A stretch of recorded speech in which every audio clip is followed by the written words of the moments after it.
कहानी शुरू करूं उससे पहले आपको एक तस्वीर दिखाता हूं। दिल्ली से बहुत ज़्यादा दूरी पर नहीं है ये जगह, यूपी में बागपत में है, पश्चिमी उत्तर प्रदेश यानी वेस्टर्न यूपी में। इस वक्त इस जगह पर एसडीएम मौजूद है यानी सब डिविजनल मजिस्ट्रेट, पुलिस की टीम है, साथ में गांव वाले हैं और ये एक ऐसी कब्र की खुदाई चल रही है जिस कब्र में ऑलरेडी 3 दिन पहले एक लाश को दफनाई जा चुकी थी। 72 घंटे बाद अब उसी कब्र को दोबारा खोदी जा रही है और उस कब्र में से उसी लाश को बाहर निकाली जा रही है। अब कब्रिस्तान के अंदर से कब्र के से एक लाश को 72 घंटे में क्यों निकालनी पड़ी, क्या वजह है इसकी, क्यों एसडीएम, पुलिस, गांव वालों की भीड़ है यहाँ पर। तो इस तस्वीर की पूरी कहानी आपको सुनाऊं उससे पहले बात करीब 18-20 साल होंगे पुरानी, 18 या 20 साल शायद। इसी वेस्टर्न यूपी पश्चिमी उत्तर प्रदेश एक जगह जहाँ का नाम नहीं लूँगा, मेरा एक दोस्त जो वहीं से बिलोंग करता, वहीं का रहने वाला, दिल्ली आया, उसने जर्नलिज्म किया और वो एक जर्नलिस्ट, वो भी क्राइम जर्नलिस्ट। उसने बहुत सारे शूट पे हम साथ रहे। उसने मुझे एक दिन एक कहानी सुनाई। उसने कहा कि ये जो पूरा बेल्ट है पश्चिमी उत्तर प्रदेश में, इसमें एक चीज़ आज भी है कि अगर एक ही गोत्र के लड़का और लड़की में शादी हो जाए या फिर एक दूसरे धर्म में शादी हो जाए तो इस गांव में आज भी एक फरमान जारी होता है और फिर लड़का और लड़की को मार दिया जाता है क्योंकि उन्होंने गांव की परंपरा का उल्लंघन किया है। इस दौर में 15-20 साल पुराना भी कोई बाबा आदम का दौर नहीं था। सुनकर बड़ा अजीब लगता था कि आज भी ऐसा होता है, ऐसा इलाका है। तो पता चला हाँ, हरियाणा में भी है, पश्चिमी उत्तर प्रदेश में भी, चूँकि वो उससे सटता हुआ इलाका है। फिर उसने एक कहानी सुनाई थी और ये रियल कहानी है।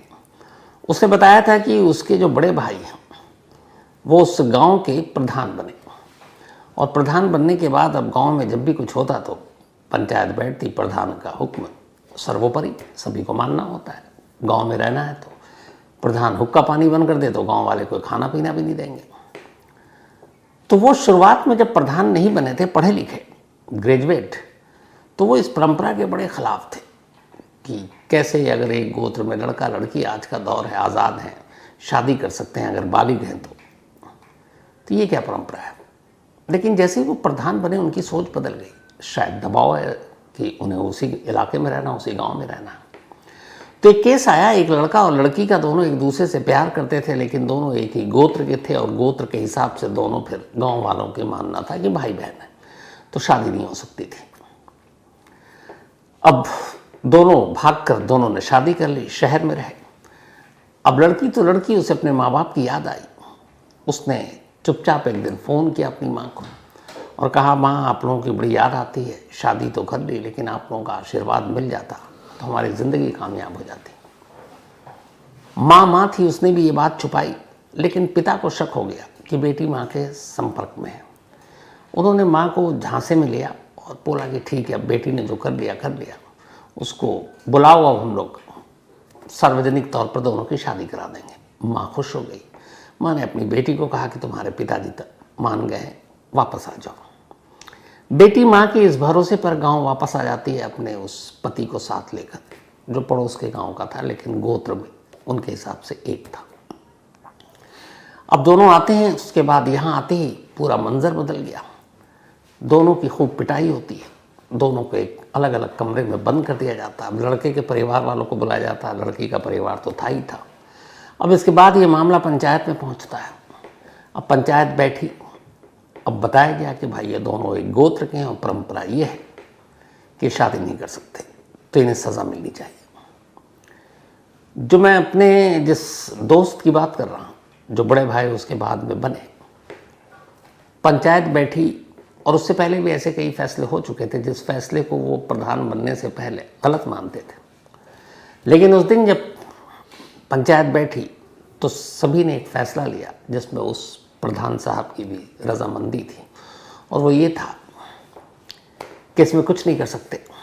लड़की वाले तुम अपनी बेटी को अपने हाथों से मार दो और लड़के वाले तुम अपने हाथों से अपने बेटे को मार दो।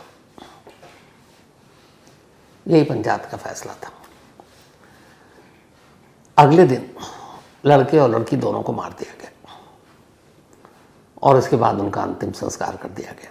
पूरे गांव को पता था, लेकिन बदनसीबी ये कि जो पुलिस प्रशासन वो वहाँ पोस्टेड थे, इत्तेफाक से वो भी उन्हीं गांवों से आते थे जहाँ पे ये परंपरा थी और वो भी उन परंपराओं से बंधे हुए थे कि अगर ऐसा होगा, पंचायत का फैसला होगा तो कोई उंगली नहीं उठाएगा। इसलिए ये मामला पुलिस में भी दब गया, प्रशासन में भी दब गया, हर जगह दब गया और उन दोनों को मार दिया गया।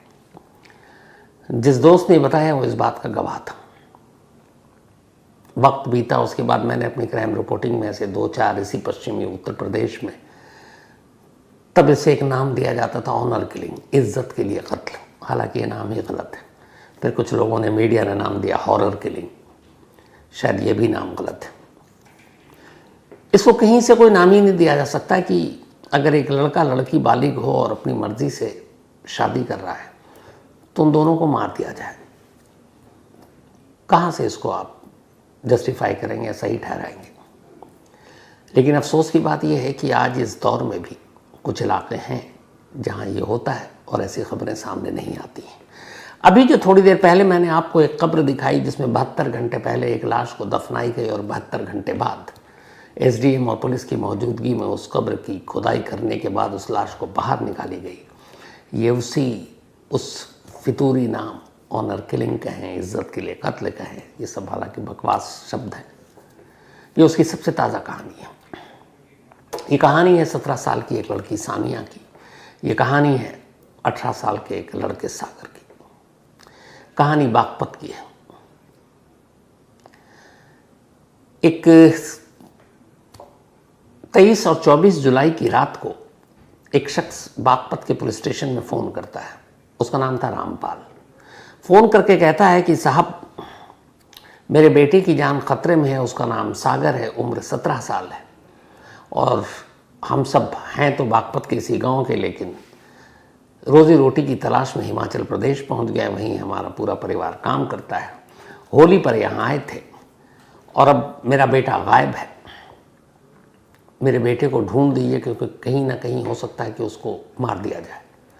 और फिर वो शख्स पुलिस को बताता है कि उसके बेटे की जान इसलिए ख़तरे में है कि वो बागपत के एक लड़की है जिसका नाम है सानिया, उम्र 17 साल, मुस्लिम परिवार से है।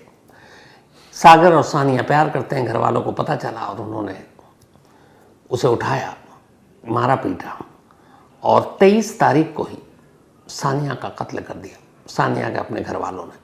मुझे ये भी डर है कि कहीं उसके कत्ल का इल्ज़ाम पे हमारे ऊपर न धर दिया जाए और मेरा बेटा कहाँ है मुझे पता नहीं, फिक्र हो रही है, तो आप प्लीज़ बचा लीजिए। पुलिस को फ़ोन किया लेकिन पुलिस ने कोई एक्शन नहीं लिया। उसे लगा ठीक है चलो। अब इधर बाप घबराया हुआ रामपाल, क्या करे। फिर उसने इंतज़ार किया, पुलिस ने कुछ नहीं किया। फिर उसने वीडियो बनाया। ये वीडियो 40-50 सेकंड का होगा। इस वीडियो में उसने पुलिस, यूपी के चीफ मिनिस्टर योगी साहब, इन सब का जिक्र किया और कहा हमारी जान को बचा लीजिए। तो जब पुलिस ने कोई कार्रवाई नहीं की उसके फ़ोन पर, तब उसने एक वीडियो रिकॉर्ड किया। ये है वो वीडियो जिसमें रामपाल जो कुछ कह रहा, आप भी सुनिए। मेरी एक रिक्वेस्ट है जी, डीएम साहब से भी और एसपी साहब से भी और मुख्यमंत्री से भी, हमें कोई नहीं पता जी हमारा लड़का कहाँ है ना जी। इन्होंने कोई हमारा हाथ दिया जी। पुलिस हमारे से पूछताछ करे साहब, हमें क्या पता जी इन्होंने अपनी लड़की मायर का वहाँ दाब दी जी, बिना पोस्टमार्टम के दाब दी जी नहीं। और हमें डराए रखे जी, पूरे धमकी दे रखी जी हमें। मेरा लड़का लापता है जी, मेरा लड़का दिखा दे जी, किसी तरह गोली मारने की धमकी दे रखी साहब यहाँ पर उसे इन्होंने। तो अब ये वीडियो सामने आया, उसने पुलिस वालों को भेजा। अब पुलिस वाले के हाथ पैर फूले कि भैया ये वीडियो में तो सारी बात कह रहा है, मामला संगीन है, सीएम तक का नाम ले रहा है कि भैया आप मदद कीजिए, अब अगर नहीं किया तो फिर पुलिस वालों पे गाज गिरेगी। अब पुलिस वाले हरकत में आए, रामपाल से पूछताछ की। उसके बाद रामपाल ने बताया, वीडियो में भी कह रहा कि उन्होंने अपनी लड़की को दाब दिया है। दाब दिया मतलब दफना दिया है लोकल भाषा में।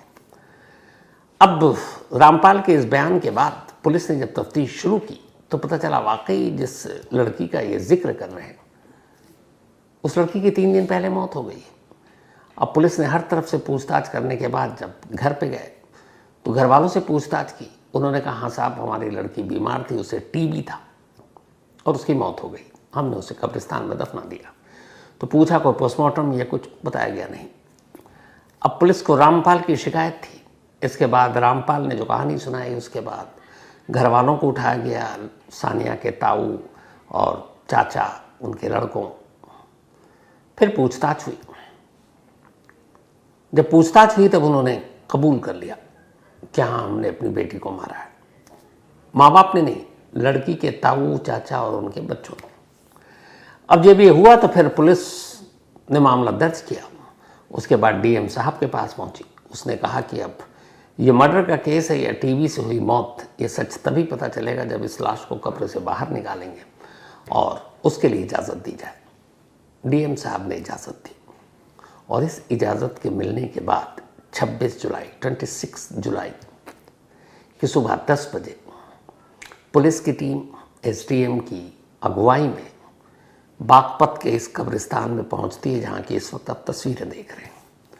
यहाँ पहुंचने के बाद सभी को पता था कि किस कब्र में सानिया को दफनाया गया है। अब उस कब्र की खुदाई होती है, धीरे धीरे खुदाई होती है और आखिरकार लाश बाहर आती है। लाश बाहर निकाली जाती है। इसके बाद उसे एम्बुलेंस में डालकर सरकारी अस्पताल भेज दिया जाता है ताकि पोस्टमार्टम हो सके और मौत की वजह पता चल सके। तो इधर लाश तो भेज दी। अब पुलिस ने एक एक कर लोगों को उठाना शुरू किया। अब इसके बाद फिर एक कहानी सामने आई। कहानी ये कि सागर इसी गांव का रहने वाला, लेकिन हिमाचल प्रदेश में काम करता था। जब बीच में छुट्टियां मिलती, घर आता, तो उसी गांव की रहने वाली सानिया का परिवार अच्छा खासा ताकतवर परिवार इस गांव का। उसके दादा एक पॉलिटिकल लीडर भी रहे, एक राजनीतिक पार्टी के साथ उनका रिश्ता था और इसकी वजह से गांव, आसपास के गांव में उनकी अच्छी जान पहचान और अच्छी मतलब दबंग किस्म के आदमी थे और ठीक ठाक पैसे से भी। सागर गरीब, सागर के घर वाले गरीब, लेकिन इश्क मोहब्बत, ये अमीरी गरीबी, ताकत कमज़ोरी कब कहाँ देख पाई है। तो इसी दौरान में जब भी गांव आता, सानिया से उसकी मुलाकात हुई और फिर ये मुलाकात दोस्ती में बदली और फिर दोस्ती प्यार में। अब सागर और सानिया प्यार करने लगे, पर उन्हें भी पता था दोनों अलग धर्म के हैं, दोनों में अमीरी और गरीबी की बहुत बड़ी दीवार है, लेकिन दोनों एक दूसरे से छुप छुपा कर मिलते रहे। इसी दौरान में अभी लास्ट होली में सागर घर आया बागपत, और यहाँ आने के बाद फिर दोनों में बात हुई। उसके बाद ये हुआ कि अब हमें एक साथ रहना चाहिए, शादी कर लेनी चाहिए। 17 जुलाई को इसी महीने एक रोज़ दोनों ने पहले से प्लान किया और सागर और सानिया बागपत से भाग गए और ये दोनों पहुंचे हिमाचल प्रदेश, जहां सागर काम करता था। अब ये दोनों भागे, शाम हो गई, शाम तक सानिया घर नहीं लौटी। घर वालों को फिक्र हुई, उन्होंने पता करना शुरू किया। इधर सानिया की अम्मी को ये बात पता थी कि सानिया और सागर एक दूसरे से प्यार करते हैं। उधर अब 17 जुलाई को सानिया की तलाश हो रही है, घर वाले इधर उधर पूछ रहे हैं। तब तक रामपाल ने सानिया की मम्मी को फ़ोन किया और कहा कि वो दोनों हिमाचल में हैं। सानिया की मम्मी ने कहा कि आप इनके फादर को मत बताना, पता नहीं क्या होगा। लेकिन खैर, लोगों को, इन दोनों के कुछ लोगों को रिश्ता पता था सागर और सानिया का, और ये भी पता था वो हिमाचल में रहता है। तो परिवार के लोग हिमाचल पहुंच गए। हिमाचल पहुंचे और सागर की मोटरसाइकिल के ज़रिए उस जगह तक भी पहुंचे और फिर हिमाचल के एक गांव से दोनों को बरामद कर लिया। अब दोनों को बरामद करने के बाद सानिया के घर वाले उसे लेकर गाज़ियाबाद पहुंचे। गाज़ियाबाद के पास ताऊ का एक ट्यूबवेल और इलाका था, जो जगह है अच्छी। वहाँ आने के बाद उन्होंने सागर की खूब पिटाई की। अच्छा, सागर के साथ साथ उसके घर वाले, उसके पिता माँ बाप को भी उठा लिया, उन्हें बंधक बनाकर रखा और खूब पीटा। सागर के साथ साथ सानिया के ताऊ और चाचा सानिया को भी पीट रहे थे। दोनों को बराबर मारा जा रहा था। इसके बाद उन्हें बंधक बनाकर रखा गया फिर 2 दिन तक रखा, समझाया, लेकिन सानिया जो है वो जिद पर अड़ी रही कि शादी करेगी तो सागर से करेगी। इधर 2 दिन बाद सागर और उसके घर वालों को इस धमकी के साथ छोड़ दिया गया कि अगर दोबारा सानिया के आसपास भी नजर आए तो मार डालेंगे, और वो दोनों उन सबको भेज दिया गया। इधर अब सानिया थी, सानिया लगातार अब जिद पे थी कि नहीं वो सागर के साथ जाएगी। माँ बाप सानिया के अपने ताऊ और चाचा के इस जुल्म के सपोर्ट में तब तक नहीं थे। फिर जब ताऊ और चाचा सबने कहा कि नहीं ये तो ख़ानदान का नाम खराब कर देगी और ये मान नहीं रही, इसलिए एक ही तरीका ऐसे मार डालो। माँ बाप के ना चाहते हुए भी ताऊ, जिनका सबसे ज़्यादा वहाँ पे वो दबंग किस्म के, उन्होंने 22 और 23 की रात को सानिया के मुंह पर तकिया रखकर, गला घोंट कर उसे मार डाला। जब सानिया की मौत हो गई तो अब ये हुआ कि इसकी मौत को छुपाए कैसे। छुपाना मुश्किल था क्योंकि कोई ना कोई कहता सानिया कहाँ गई है। तो फिर ये प्लान हुआ कि ये बताया जाए। घर वालों को, अब सानिया के माँ बाप को भी डराया गया और फिर कहा गया कि सानिया की मौत टीबी से हुई है, ये पूरे गांव को बताना है। पूरे गांव में ये बात फैला दी गई। उसके बाद 23 तारीख को गांव के ही कब्रिस्तान में सानिया को दफना दिया गया। सानिया को दफना दिया गया। इधर जब सानिया के दफनाने की खबर रामपाल यानी सागर के पिता तक पहुंची, वो समझ गए कि ये मौत टीबी से नहीं हुई, क्योंकि उन्होंने सानिया को अपनी आंखों से पीटते हुए देखा था उन्हीं के ताऊ और बाकी लोगों के हाथों। रामपाल घबरा गए कि अगर सानिया, अच्छा अब रामपाल और उनके बेटे के बीच में भी कम्युनिकेशन नहीं है, सागर कहाँ है उन्हें नहीं पता। अब उन्हें लगा जो शख्स अपनी बेटी को मार सकता है फिर उसके बेटे की क्या हैसियत, उसे भी मार डालेगा। वो घबरा गए। इधर सानिया को दफना दिया गया। पूरे गांव में कोई आवाज़ उठाने वाला नहीं, किसी को शक नहीं, कोई पोस्टमार्टम नहीं। अचानक टीबी से मौत, घर वाले भी डर से खामोश, सानिया की माँ भी खामोश। और 2 दिन जब बीत गए तो फिर रात को रामपाल को लगा कि नहीं, अगर अपनी फैमिली की जान बचानी है, ख़ुद की बचानी है, और ये भी है कि कल को सानिया की मौत का इल्ज़ाम भी न डाल दे, तब उसने पुलिस को फ़ोन किया और बताया कि जो सानिया की मौत हुई, जो उसे दफनाया गया है, दाबा गया है, वो असल में मर्डर है और घर वालों ने किया। लेकिन पुलिस ने सीरियसली नहीं लिया। जब नहीं लिया तब रामपाल को सोशल मीडिया की अहमियत का भी एहसास था। उसे लगा इस वीडियो को बनाकर अगर हम हर जगह बांट देंगे तो शायद सच्चाई सामने आए, और उसने ऐसे ही किया। और उसने एसपी और जो सीएम है सबके नाम लिए। और इसी वीडियो के बाद पाकपत पुलिस अब पहली बार ईमानदारी से काम करती है और फिर लाश सामने बाहर आती है और इस तरीके से सच्चाई सामने आती है। सागर फिलहाल ये पता चला है कि सुरक्षित है, हिमाचल में है, और बागपत पुलिस उसका स्टेटमेंट दर्ज कराने के लिए उसे हिमाचल से बागपत ला रही है। अभी तक इस मामले में 6 लोगों को गिरफ्तार किया गया है। 3 और लोग हैं जो फरार हैं। 9 लोग टोटल नामजद हैं, जिनमें ताऊ हैं, चाचा हैं, उसके कज़न हैं सानिया के। और पुलिस इस बारे में अभी इन्वेस्टिगेशन कर रही है कि सानिया के अपने माँ बाप का कितना बड़ा रोल है।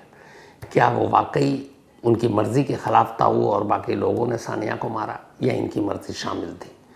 तो एक बार इन्वेस्टिगेशन में सच्चाई सामने आएगी तो फिर इन लोगों के ख़िलाफ़ अगर एक्शन लेने की ज़रूरत पड़ी तो लेंगे। लेकिन फ़िलहाल बागपत पुलिस का मानना है कि जो ताऊ और बाकी के लोग हैं, असली कल्प्रिट वो हैं। तो इस तरीके से मोहब्बत के नाम पर नफ़रत करने वालों ने एक और जान ले ली। आज की कहानी में इतनी ही। अब आपसे मुलाकात होगी कल रात 9 बजे किसी नई कहानी के साथ। तब तक अपना और अपनों का ख्याल रखिएगा।